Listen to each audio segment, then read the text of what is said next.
హుజరాబాద్ శాసనసభ్యుడు కౌశిక్ రెడ్డి మూలంగానే ఎలక్షన్ సమయంలో దళిత బంధు రెండో విడత రావద్దని చెప్పి వచ్చిన దాన్ని ఆపి ఆయన స్వలాభం కోసం దాన్ని ఆపే ప్రయత్నం చేసింది కౌశిక్ రెడ్డి.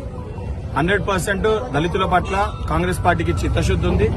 ఏదైతే మీరు దళిత బంధు పేరిట మీరు దళిత బంధు ఇచ్చి నీ దగ్గరున్న వ్యక్తులు కొంతమంది ఆ రోజు అడ్డగోలుగా వచ్చిన డబ్బులలో కూడా 50,000 లక్ష రూపాయలు కమిషన్ తీసుకున్న ఒక రోజులు బహుశా నువ్వు మర్చిపోయినవేమో.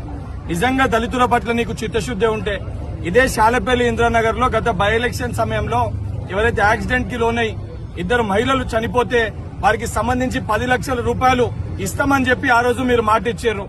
వాళ్ళకి ఇప్పటి వరకు కూడా శాసనసభ్యునిగా నువ్వు ఉన్న ఏ కాలంలో కూడా వారికి 10 లక్షలు ఇయ్యలే, కనీసం ఆ దిక్కు రాలే.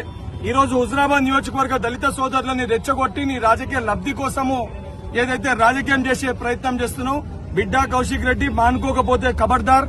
నువ్వు మర్చిపోయినట్టున్నావు గత నీ చరిత్ర, గత నువ్వు చేసిన ఏంది.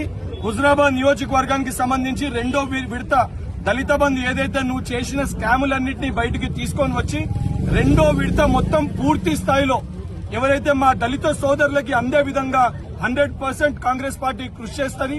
దానికి మా స్థానిక నాయకుడు ప్రణవ్ గాని, ఇక్కడ ఉన్న జిల్లా మంత్రి పొన్నం ప్రభాకర్ గారు గాని తప్పనిసరిగా వారందరితో కూడా మాట్లాడి సంప్రదింపులు చేసి ఏదైతే ముఖ్యమంత్రి గారి దృష్టికి తీసుకొని వెళ్లి లాస్ట్ టైం నువ్వు చేసిన స్కామ్